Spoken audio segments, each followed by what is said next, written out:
bazalwana bendithi siyavana ngoba ngeli xesha bendithi seyidlalile inkonzo ngoba amatestimony ayinkonzo bendithi siyavana. So ndizawucela ukwazi ixesha elingakanani, ixesha elingakanani because bazalwana bendise-PE. Xa ndiye-PE usathanda wantshontsha ngeflu isangiphethe ngelontsha iviki lonke bendiwesi kodwa Thixo ukhona. Bazalwana ndicela ixesha kumphathi andiphethelanga iviki lonke ngoba bendizixela into yoba ndiyayidoja mayihambe emoyeni. Ndazama uphusha bazalwana ukuthi mandithathwe emoyeni. Only yesterday xa ndivele uphekelela abantwana bama-orphans qala ndiqangeke ndithithe ixesha liphelile ndenze njani. Yintoni efuna ndiyithethe ngabantwana bam? Ngoba bazalwana ndithetha nomntu eliphara kule language yalamalanga etye emgqomeni. Thixo uyabazi my first pair of shoes ndiqala ukuthengelwa ndinale ndingasekho ekhaya.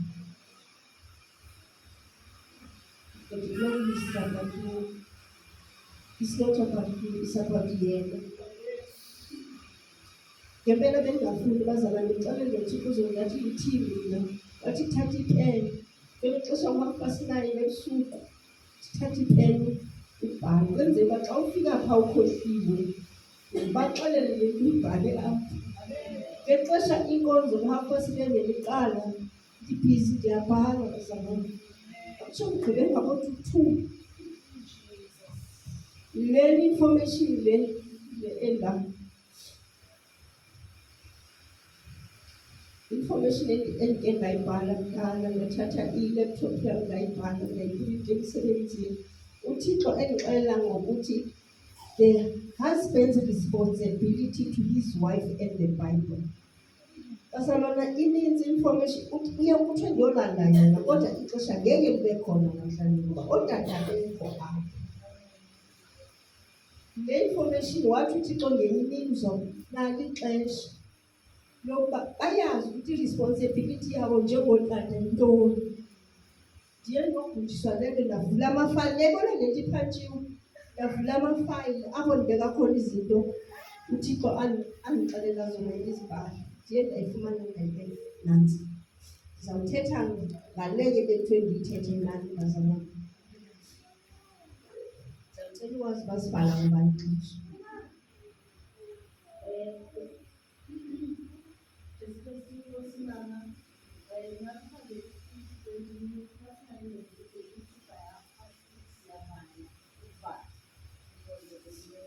Amen. By 3:30.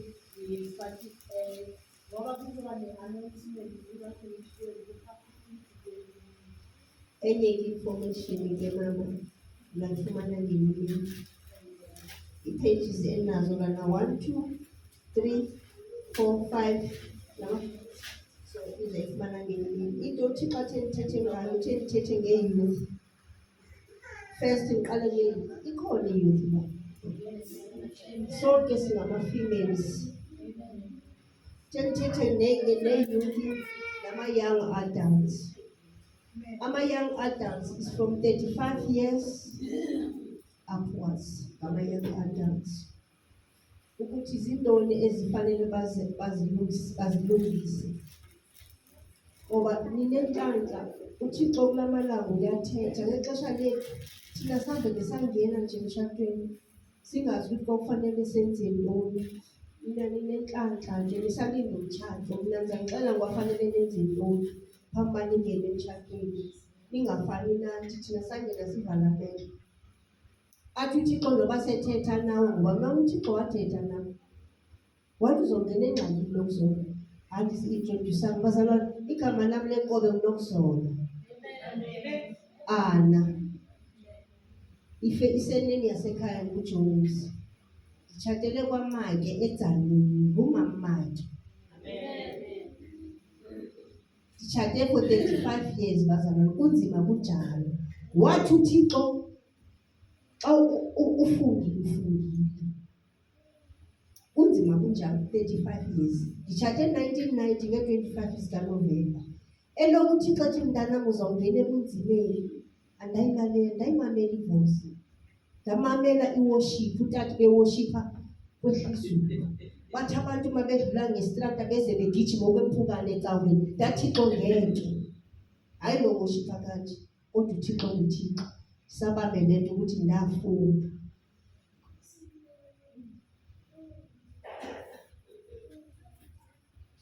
The role of and the responsibility of the youth in a church. Abantwana akufanelanga i-youth ingasetyenziswe ecaweni. uThixo ukhala ngalonto. Abantwana bethu baze babackslide ecaweni because iziphiwo zabo bazifumana sebengomama begugile. Kanti kufanele bazifumane apha enkonzweni. Ngoku sihleli nabo. uThixo uyakhala, abanye baze babackslide babuyele emuva. Mababe nayo inkonzo yabo ye-youth. Kodwa okokuqala nangayicaweni, masizibone iziphiwo uThixo aphe abantwana bethu zona. Be an example ngaphandle kwabanye abantwana. Andithi usindisiwe? Nendlela onxiba ngayo, unxibe njengomntana osindisiweyo. Funeka kube ngumzekelo nolwimi oluthethayo.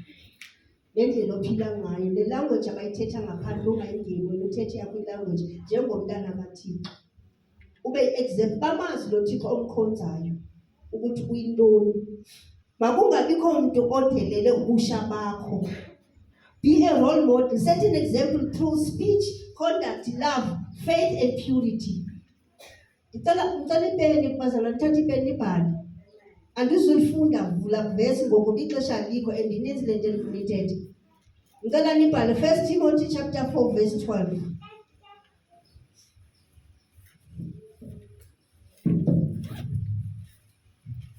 Ndithe kufanele ukuthi ube njani ispeech sakho, your conduct, love and faith and purity. Yona example ministry njengomuntu omncane efanele ikubonakale kuwe pha ngaphandle. Njengomntana osindisiwe ubiza abanye ngendlela. 1 Timothy chapter 4 verse 12. Grow in faith. Youth are encouraged to grow in their faith. Nikhule niliqonda izwi likaThixo njengoba besenitshilo. Develop a personal relationship with Jesus Christ.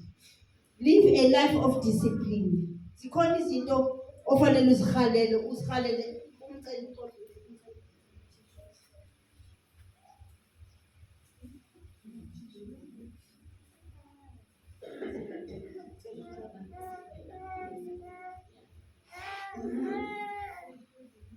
Zikhona izinto ofanele uzigwebe njengomntana kaThixo. Uzixelele ukuthi mina ndi-youth kaJesu. uJesu ndimginyila, ngithi sasitsho kwivangeli saqala ungena, ndimginya ngaphakathi yonke into endiyenzayo uyayibona. Ungathi hayi umfundisi akandiboni, umama akandiboni. Ndicela nibhale phansi iLamentation chapter 3 verse 27.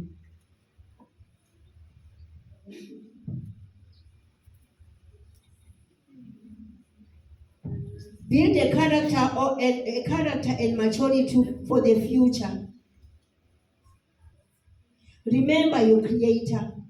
Umusha. Umshumayeli. Ecclesiastes chapter 12. Ithi uze umkhumbule uthi umdali wakho ngemihla yokutsha bakho, ungathi makufika kuze kufike ixesha lapho uthi le mihla andiyole, kufike imihla yokubi apho uzothi khona le mihla andiyolele. Ufanele umkhumbule ngoku usesemncinci uThixo. Leyo verse uzoyifumana lapha kuMshumayeli chapter 12 verse 1. Iyatsho bazali iBhayibhile ithi train up a child in a way he should go. When he is old, he will not depart from it. Do you know ukuthi umzali makuqeqesha uhlambe zakhe izandla njengoPilato? Ufanele wena wenzeni? Uqhubeke nendlela uxelela yona. Nathi bazali siyabatshela abantwana bethu.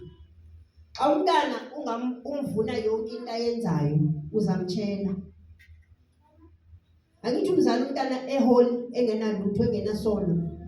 uThixo uthembe wena njengomzali ukuthi fanele umbeke endleleni. And futhi okokuqala, wena mzali i-responsibility yethu i-youth mayinje uma yephuma esikolweni masibathandazele abantwana bethu, sithandazele ichomi zabantwana bethu, because influence yokuthi balahleke abantwana bethu bayithatha kwichomi zabo. Yiko lokho kubalulekile ukuthi ichomi yomntana wakho uyazi ubakhulekele nabo, because into abazayiplanta kulo mntana wakho awuyazi. That is why i-youth ifanele siyithandazele, because asibazi babadibana nabantu abanjani. Usathane usebenzisa lo muntu ola epokothweni kuwena. Nalabantwana ababhema inyawo bebathole kwichomi zabo, zange ze bazalwe bese inyawo nabazange nje bayifunde nasemakhaya ngama-friends. That is why fanele sithandazele ichomi zabantwana bethu. Wena njengomzali you need to know ukuthi kubani igama lechomi yakho. Ungaboni nje umntana ehamba nje, basali masingabi ignorant. Uza ichomi umntana wakho ukuthi ngubani, isibongo sakhe, uhlalaphi, uye kuthi umthandazele. Ukuthi lento umntana wakho nomnike yona elivangeli mayimchaphazele naye lo ichomi yakhe. Proverbs 22 verse 6. And then the church should play a crucial role in providing mentorship and give them an opportunity to engage them in the ministry of Jesus Christ. Yebo i-youth isinayo, ama-youth services nama-youth leader.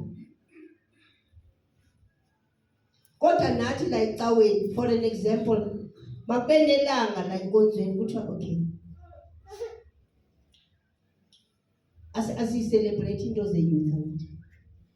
Ukuthatha nje ibhaskithi nje, into encinci nje mntaneni, into enkulu yazi guys. Uthatha nje ibhaskithi xa kunikela azoyibeka nje la. Umntana uyazibona naye ukuthi nami ecaweni andikeke ndibone ke nami i-content yenzayo. Ukuthi nje exesha lomnikelo i-youth iphithizele ihambe yolanda amabhaskithi, ifike ibeke la ngaphambili. Umntana uyayazi i-responsibility yakhe ukuthi ecaweni kunento. Secondly, ayikho i-archery la ecaweni, and i-archery ifana ne-evangelism. I-archery ifanele ifaste and pray at least once a week. Bakhulekele laba bantu azabe bathandazelwa la. Ungene emva komuntu ephethwe ngamadimoni kanti nawe ulayisha amadimoni. Yiko lokho kufanele abantwana babe engage kwinto ze-archery. They need to be trained ukuthi bazi ukuthi njenge-youth thina senza ntoni. Kwi-praise and worship siyabadinga nakhona. Abantu abaculayo, they need to check. Nibatrain ukuthi no akekho Thixo zangamdala umuntu olibhili guys. As long as ukwazi uthetha, ukwazi ukumworship uThixo, uyakwazi ukumworship uThixo as long uthetha. Because obani uThixo akamanikanga lokuthetha lokho. Siningi department abantwana esibavalela ngaphandle endisijongile mina uThixo angibonise zona izona. Ekufanele ukuthi babe engage kuzo so that bazokhuthala ebandleni.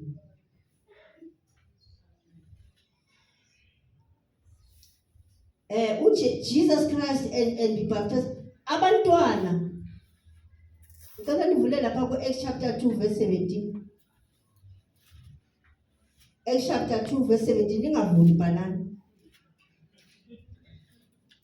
Boys from the age of 12, parents should encourage them to give their lives to Jesus, boys and girls, and be baptized. Banenxaxheba ekufundisweni lezo zinto. Ndicinga kule nto zezambulo nivile guys. Umntana from the age of 12 esecaweni funeka yazi uba fanele ndiqale ndisebenze. uYesu waqala ukushumayela na-12. Le mpilo uYesu wayesebenza.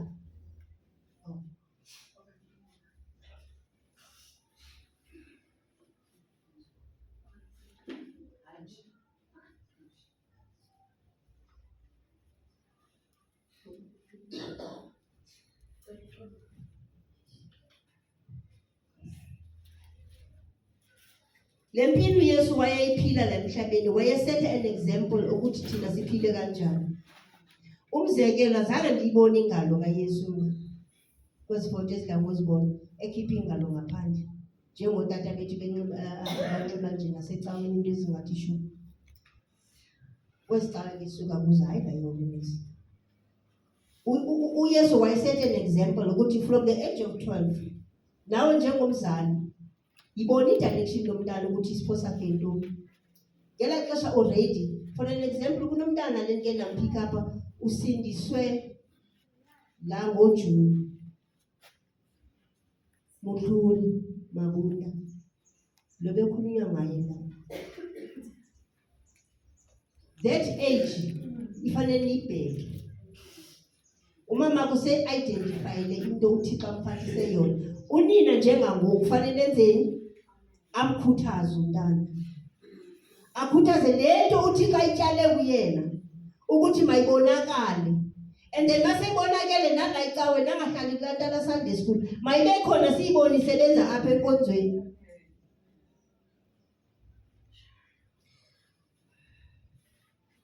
Pray while usesemncinci. Xa kuzolalwa umzekelo mna ndiyeza apha ecaweni, unfortunately abantwana bam andizi nabo.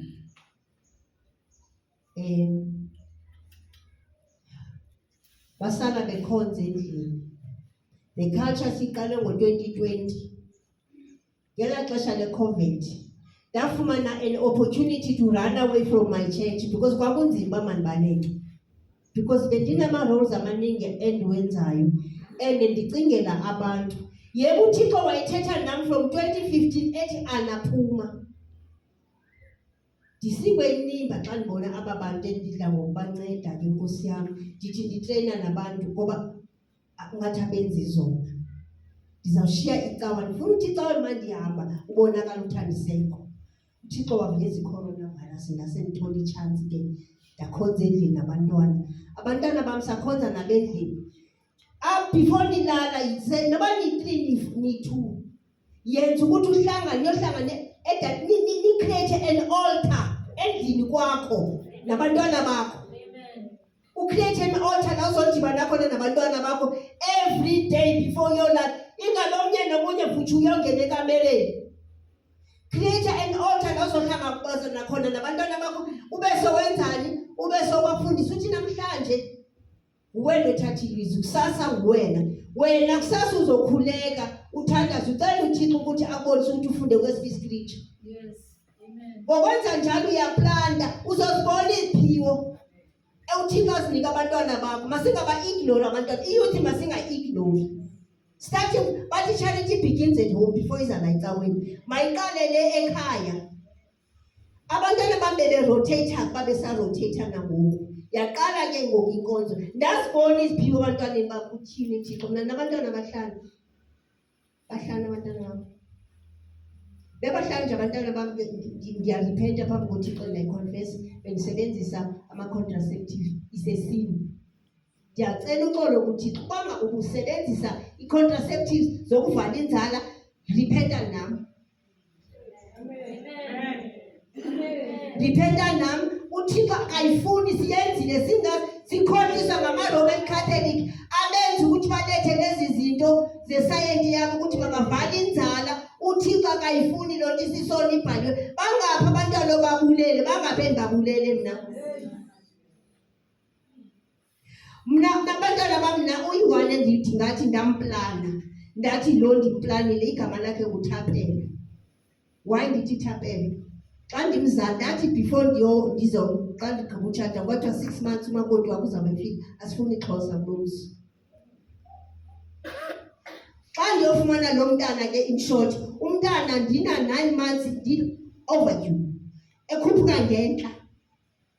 Kwathiwa ndisiwe esibhedlele, kwathiwa hambe esibhedlele zange ndiye. Besendiqala ngokubhilida into endingayazi. Ndithe xa ndifika phaa in short, xa ndifika esibhedlele ama-labor pains up kodwa ikhanda lila. Xa ndifika lapha esibhedlele ubaba wakwam wayebhitha amarobhoto ngemoto. Kwakungekho chance yokuba makube mhlawumbe kubizwa i-ambulance. Ndakithi kwathiwa theatre umntana ulanda yosikwa. Ndathi wahamba udoktor wathi sohlangana etheatre, ndathi nesevala ikhethini. 35 minutes nje ndithethe noThixo wami. Ndathandaza. Ngexesha ndithandazayo, ndawuvuma lo isisu somntana mde. Wabona inesi endibhekile isisu umntana eguquka. Ndithandaza umntana ndive ifriction eyenzeka ngaphakathi kuye. Ndithe xa ndithi amen wabela umntana. That's why ngibizwa uThapelo. Bekuthiwa iXhosa aluzuyihlala 6 months nako ngisaphila. Lo mntana unguThapelo ke ngempela. Xa ngaba ndiyagula okanye ndiyabona uba ndiyahlaselwa ngoku. Wathi na 17 years wathi mama abantu babulawa yi-HIV ndibone kwi-TV. Uyondinika nini uYesu le anointing yokuphilisa i-HIV? Ndasilandelela lesi sipho xa ndidlula ndiyambiza ndiThapelo ndibekisanda ndiphila same time nangoku. Amen. Ndiphila same time. Bayangena inkonzo bayarotate namantombazana namhlanje ngomunye iviki bayafast anisabathumi bawazi umsebenzi wabo. They see visions, they see rapture, they see everything. I-training iqala ekhaya. Andikabi ready ukuthi ndibaletha until uThixo asolve i-situation endlini. Amen. Youth and adults need to feel sense of belonging and place to participate. They are the future of the church, guys. Asuzuhlala la forever. Yibona kusaseza bantu Peter nambona bengotatu Peter number 2 la ndo babumuntu. Bona sekunzima nokuhamba kubo. So yiko lokufuneke ecaweni sibajonga abantwana iziphiwo zabo. Sibanike an opportunity. They should be encouraged to worship kwenza wonke umsebenzi osecaweni. Ulusha must cultivate a relationship with God. Ngoba sesebancinci sibateach ukuthi bakhuleke every day and study the Bible. I always say mawufunde izwi before ulala ngixelela abantwana bami. Xa ufunda izwi before ulala meditate and just one line, you become fire. That is a revelation engayifumana ngexesha bendenza counseling ngantsuka khona. Azange ndinikwe mina i-training yocancela abantu kodwa uThixo bendisebenzisa ezinye into bendizibuza ukuthi yimani ndithatha apha izinto. Ndizobona ngoku unento ubrother Iniki mabekhipha izinto ndithi Thixo Nkosi yami. Utsho ukuthi umoya engcwele nyhani ubendixelela uba mandithethe nabantu bakhe kanjani. Because bebesindiswa abantu baze bathi 35 a day. We have a biggest church. Uyayazi mama anakumani. Sevela apho naye besisonke. Usindiswe 35 yabantu. Kodwa uThixo ndibona ungenelela ngoba into ebendizithetha nabo bendingazazi uba ndithatha phi. Xa ndibanika lo counseling. Ngabo bantu ke abebenza ukuthi ngiyamezele kulaa because after besindisiwe bendiyothi koko every Monday ndiyobavakashela labakhona ndiyobanika i-counseling ukuthi bazokhula kanjani ke la enkosini. Ukuze bangabuyele emva fanele benze njani. Zizinto efanele zenziwe icawe le. Bakhule kanjani. Xa bedibana nezimo ezinjena nje fanele benze kanjani. And fanele ba-avoid i-negative influence. Wena njengomuntu we-youth. Avoid and uthanda uThixo ukudlula wena. Guard your mind. Zikhona izinto usathana azityala la engqondweni zethu. Mawubona ukuthi usathana ngathi lento ecingayo i-wrong. They rebuke him umxela uba yesathana suke engqondweni yakho uzilethe into okanje. Ngoba ungena la iyabe enhliziyweni besoyenza. Xa unento ongayiqondi from your leader njenge-youth. Angithi khona i-youth leader fanele ibe khona bayikho. Uba ayikho izawuba khona. Amen. Buza i-youth leader yakho. Uma ngabe uyohluleka naye iyabe iyobuza umfundisi. Xa kunento ongayiqondi la endleleni. Ngoba ungenzeka ukuthi mhlawumbe nasa ebusuku kunento uThixo akubonisa zona awuziqondi kakuhle. Njengami uthi uYesu ndimbonile gazi. Ke ngithi sometimes siwushipa la ndibone up. Nela bhandle ngolide. Ngeke ndibone ubuso bakhe. Ndambona. Ekuthibele bendihamba nawo ndabona wathetha nami. Wathi baba ilokho yakhe yayishayina njengalento ishayina ukudlula lokho umhlophe enepliti enje wathi bamelela kule pliti. Wathi ngicula ingoma Bazalwane kufanele benengoma yakho. Ifanele khona ingoma yakho. Mina ne-example wathi uYesu cula la ngoma oyithandayo. Wena ongena ingoma yakho ethi xa uyicula uvuka ukuthi sowungenile ezulwini uzaba ne-problem ofika phaa ezulwini uzaba nengxaki.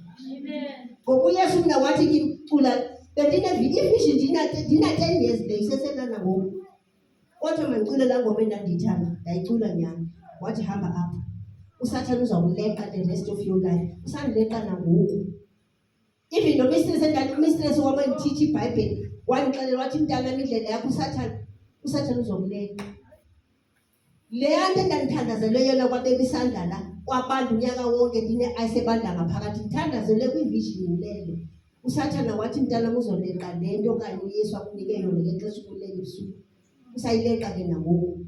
Kodwa ke inye into endinethemba nayo andisayifuni into yalapha emhlabeni emnandi. Ndandifuna izulu qha enye into lo. I'm not interested ngayo. Ngoba izulu mina ndike ndafika ezulwini bazalwane. Nge-15 zikaJuni 1978 ndaphuma umoya ndabhubha. Ndiyamazi ukuthi ubhubha kanjani. Ndayofika ndayoyalezwa. Umculo opha izwe lonke lingacula ngeke ufike kwabantu abaworshipha lapha. I-worship yakhona yahi ngapha kum kwaze kwabethu uDisemba. KwangoJuni nge-15 uyi-Friday. Kwaze kwabethu uDisemba kusacula ingelosi la. Kwakuvama ikhethiwe ndayalezwa bazalwane. That is why noba ungangizonda, noba ungandiphathela isibhamu, noba ungenzani, angeke unditshintshe. Akekho umuntu endimthanda njengoKristu ngoba izinto azenze empilweni yami ndiyazibona. Nawe khawuzibombe isifuba ngazo. Youth, don't compromise ngolutsha bakho. Ziqhenye ngolutsha lwakho. Ungacompromise. Yazi ukuthi ingxaki kuphi? Kule khenge ekhona ngoku abancinci salukuzifunela abafana. Mayeza kubrada ethi mina ndifuna ukutshata nawe. Brada, qala kumfundisi. Umfundisi uzohamba othetha noJesu Kristu. Angithi uJesu Kristu uyinhloko yebandla. Umfundisi uzothetha nebandla noJesu Kristu. uJesu Kristu uzomlethela impendulo. Ubrothers bani uthe what. Ungasuka ube soyeka uthi ayisebezolobola. Ayenziwa njani? Senze njalo konakele. Because azange sesiyama ngendlela uthi xa lifuna ngakhona. Lokho ngabe uyabona ngoba usathana uzakuhlela athi yazi la brother lo ba-active ecaweni. Be careful. Wait. Be careful. Lo usathana uzomsebenzisa futhi. Thatha lo uYesu aqonise yona noba ngabe uthe nali incinda pha. UYesu uthe lithathe. Esilokhu uphendule yena.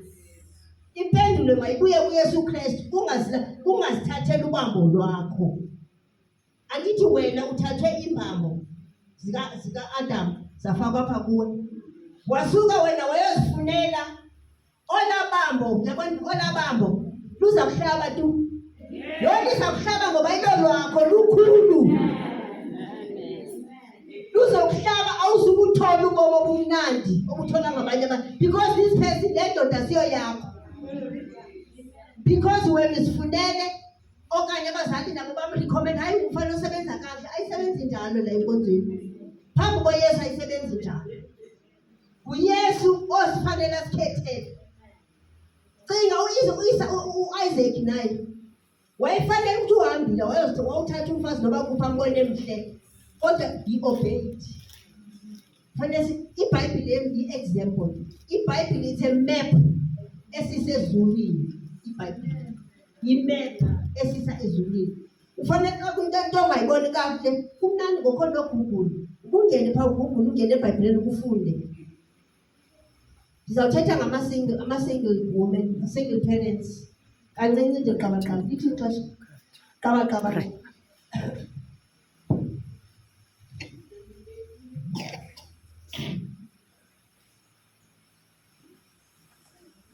Hallelujah. God cares for single mothers, guys. Because bathwele ubunzima bangobaba bangomama. Ixesha lam lininzi into endinayo Thixo andithoseni kodwa ixesha lam alikho. Sizobuya ngelinye. Ngootata siyabafuna la.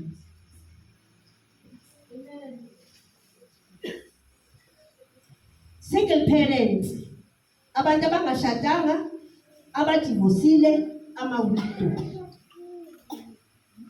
Inkonzo efanele sibaphathe njani? God cares for these single parents and their children. Bathanda kakhulu. Because umsebenzi wabo, it is too much. Bangomama, bangobaba. Abakufanelanga abafana badlala irole kababa, badlala irole kamama. A1. God provides support and guidance for them. And God is a husband to the widows. And even when not or a single mother, uThixo nguyena indoda yakho. Xa ubona kubi hambe uguqa ngedolo uthi bawo ndixakwe ngumntana wenza 1 2 3. Uzakunika impendulo. Ngoba yena he is your husband. Yena uThixo ngokwakhe. Single woman has a uThixo une-compassion kakhulu.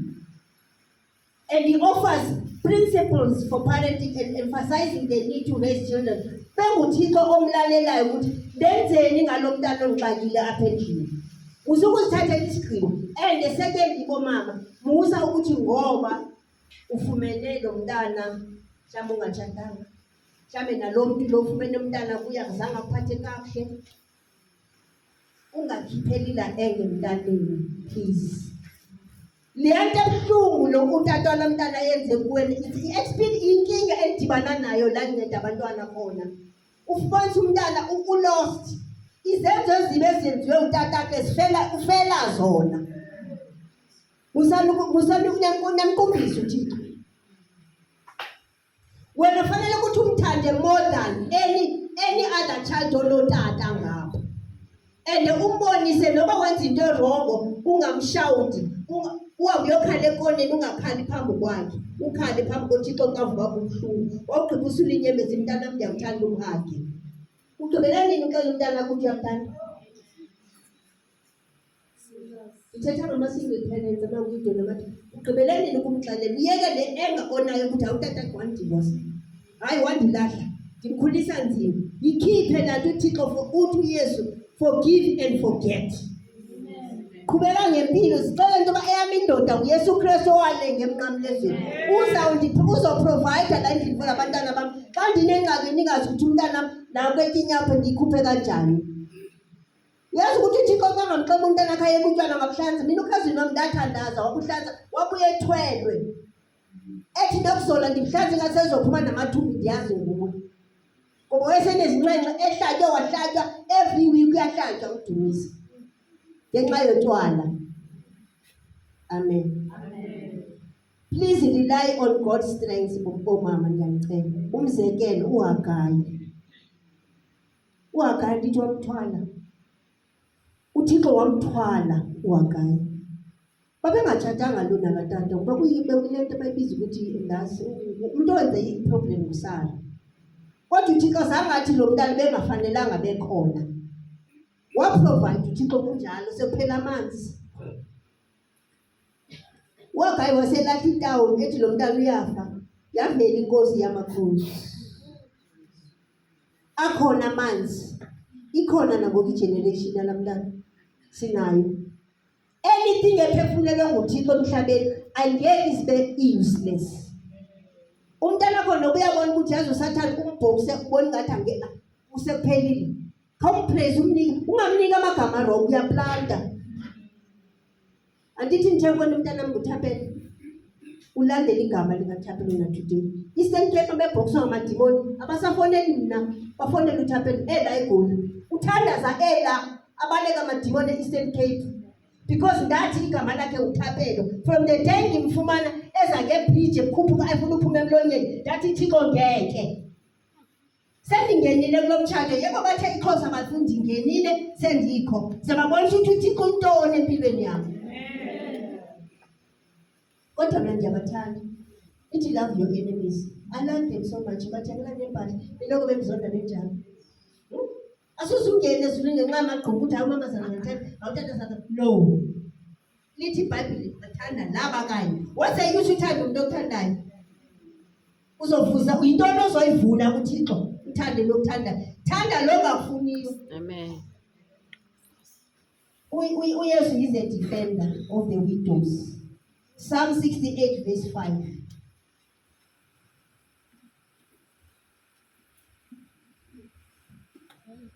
God showed personal care for Haggai and her son. uThixo uyabanakekela ama-single parents. Isaiah 41 verse 10 uze athi, do not fear. Ngitsho bona ukuthi ifriji empty mama uyiwanda kunandoda kunanto ezocela, do not fear. Jesus is there. He is going to provide. Isaiah 41 verse 10 angithi, ithi fear not, I am with you. Lamazwi bazalwane asikhuthaza sonke. Guidance for parenting. Ephesians chapter 6 verse 4.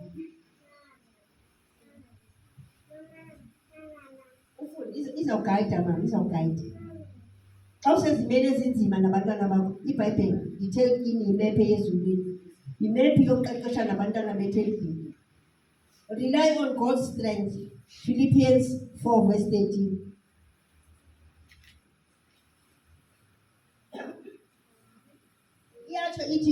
For I can do everything through Christ who strengthens me.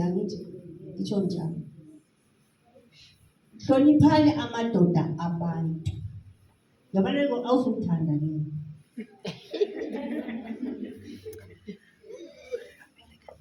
Hloniphani amadoda abantu. So kuthi uThixo akasiphanga sonke umtshado. AboMaria Magdalene babethathile. Baninzi abafazi eBhayibhelini babengatshadanga. Babetshata noYesu apha khona wayekhona. Ebenza umsebenzi kaThixo. Lawo yenza kaThixo kumsebenzi. Asiphiwanga sonke umtshado. Ndithe kuwe xa uzothatha umuntu engelobambo lwakho liza kuhlaba impilo yakho yonke ngoba lukhulu wena umncinci.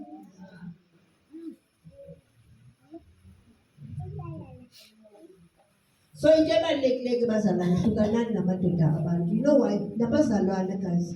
Ngiyawawisa amadoda abazalwane. Ndithetha nabazalwane. Single parents. Abanye mhlawumbe betshadile kwenzakalani.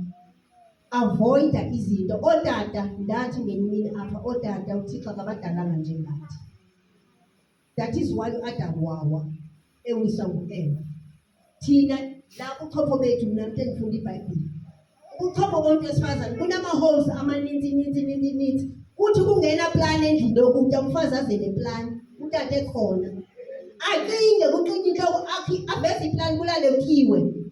Ngoba uThixo thina wasinika ingqondo enama-holes amaningi. Uthi plan A mongaphumeleli uzafaka uplan B kuze kuphumelele.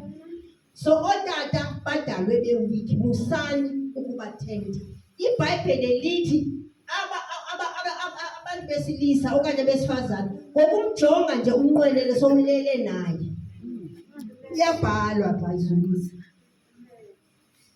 Nama nditsho apha ecaweni nabefundisi masingabaqheli.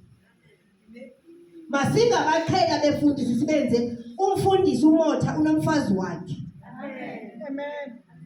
Does it matter konga sizayithetha lento uThixo angibhalanga sizayithetha lento bakuthiwa ndiyithethe ngoba. Amen. Amen. Amen. Amen. Hallelujah.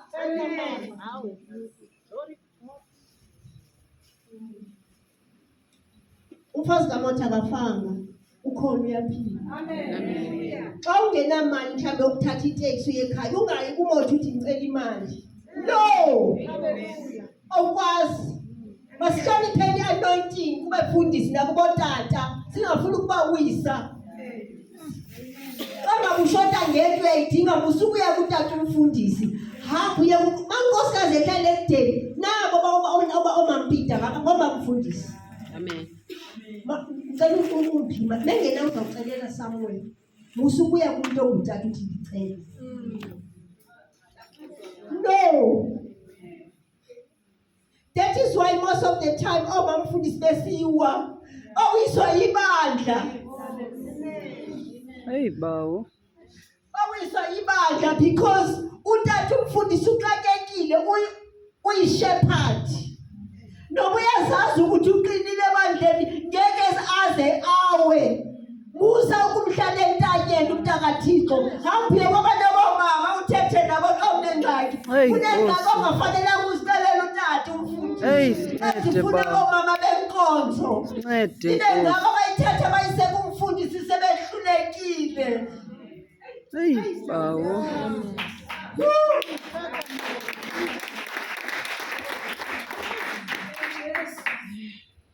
Awukwazi ukujampa uye kutata uPeter uthi makakunike i-counselling. No, Thixo akayifuni loo nto leyo. Uthi makakunike i-counselling. Oomama bengaka ufanele uze kumampita, umampita akunike i-counselling. Ngocela ama-advice from his husband. Ibe nguyena okurifera and namanenza i-counselling abe la. Abamamfundisi abasuyithanda inkonzo ngenxa yethu. Nkosi.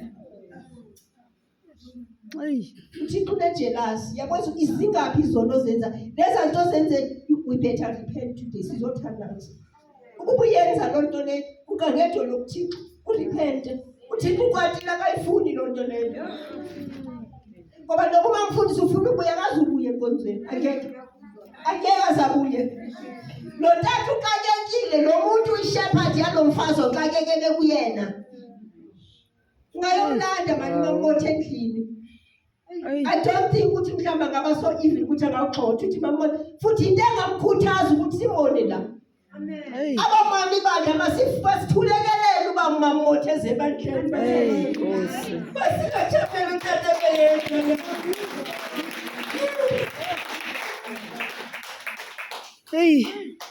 Ikhaya lingelayo ubaba kwanzima endodeni notata udosa nzima. Nkosi.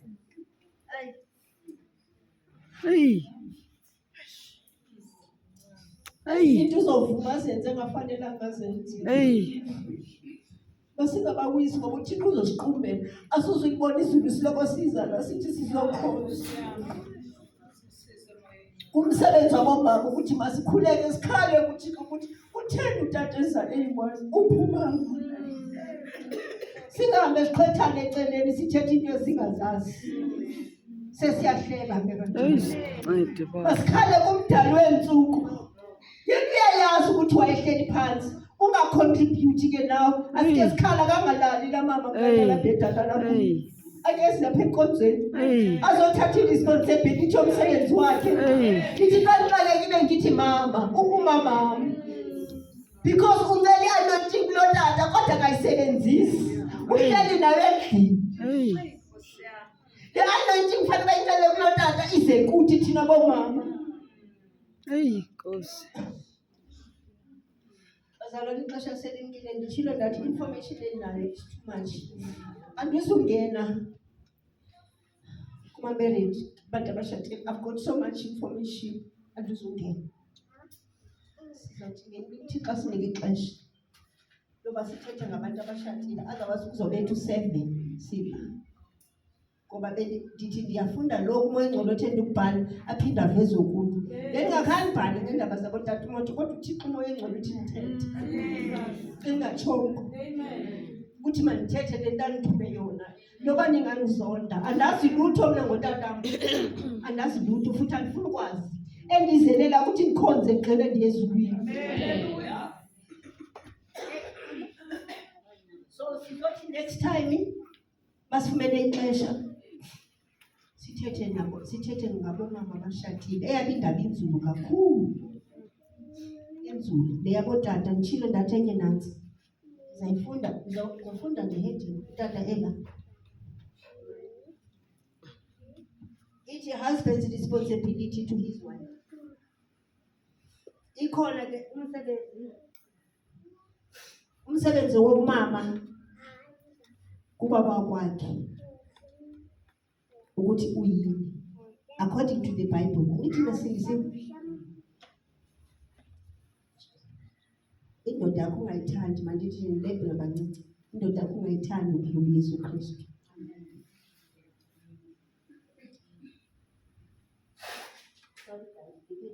He's a jealous God. And uSathana xa efuna ukunqoba wena uzosebenzisa utata. Unqoba. Imishado emininzi iyawa kubazalwana kulamalanga. Omama abangena i-holiness iyadilika imitshato. Idilikiswa yintoni? USathane ungena phaa kutata athi amasipha ekamerweni masenze le nto enziwa zizinja.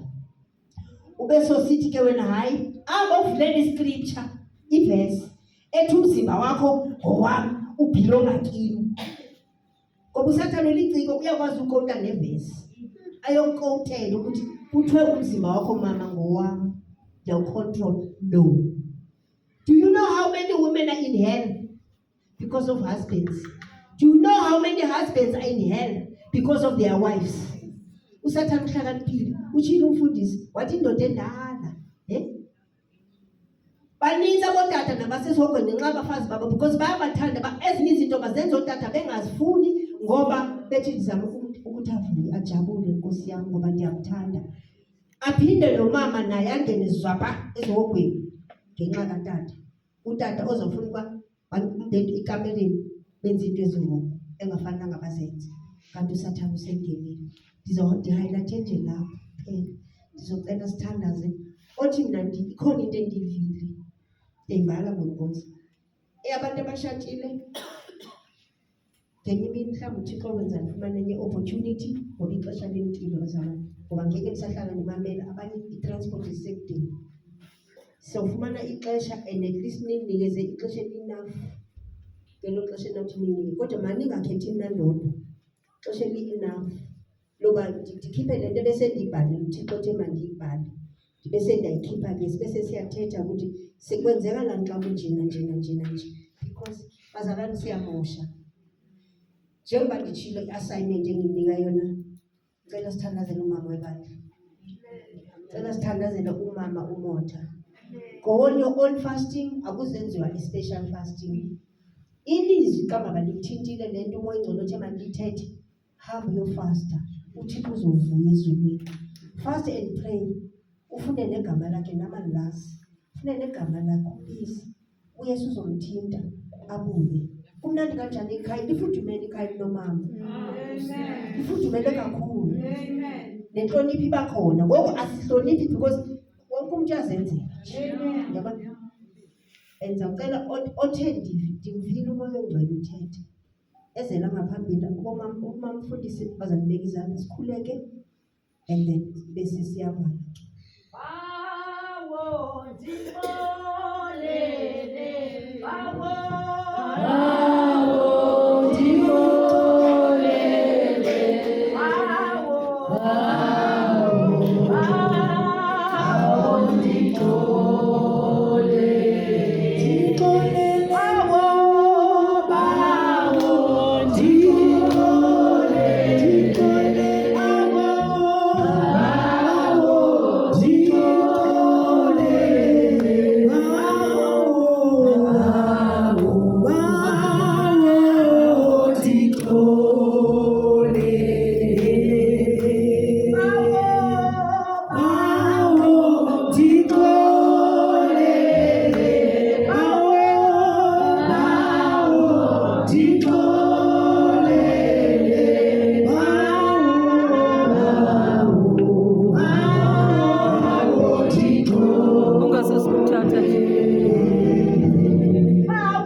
uJesu Kristu inkosi.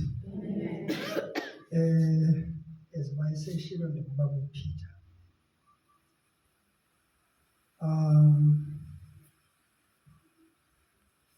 Lento inhle uyibona la.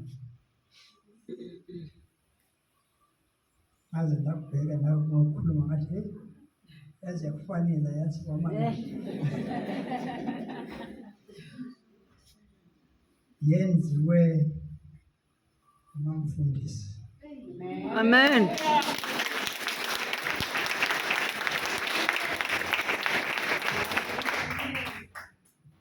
Unikho igama umahlatywayo. Hallelujah. Amen. Ngenxa yokuba thina abantu bathenga imaterial sinasikhathi siyinafu, lemele siphinde ezazokwenza enye into kwalapha ngoba sithi akakhange sibe namaterial enough ukuthi ayenze le nto enhle ukudlula okukubonayo. Hallelujah. Amen. Bendizama ukugqitha kule nto kamama abelikhuluma ngayo. Isikhathi uzoba naso esesifike kumqedelelo. Nge-1st kaDisemba uyoma nge-3rd kaDisemba. Nge-1st uyoma nge-3rd sine-fasting bazalwane, dry fasting. Omama ababekhona before bayazi balala ngapho. Basuka. Obaba balala ngale. Siyaqhubeka ngenkonzo zethu, abavuka baye emsebenzini sibanikeza that chance ukuthi after 12 mabalale bavuke baye emsebenzini. Siphinde siqhubeke ngenkonzo zethu thina basele la ngaphakathi for 3 days. Kula 3 days unalo ithuba. If awulitholanga kule 3 days, Thursday and Friday kune-confession. But Friday, the all night prayer at 5 of December, the all night prayer. And then Saturday, ibe baptism. So no chance again Friday, we to the message. So that Saturday, labo bazobaptizwa around Gauteng nakumanyama province abebefuna ibaptism. Sabe sena ibaptism ye-6 December. Preparation of everything is ours as from tomorrow. Ukuthi kulungiselelwa kanjani. Hallelujah. I think for uba semoyeni kwanele siyabonga bazalwane. Sizaqhubekeza la ekhaya izinto. Amen.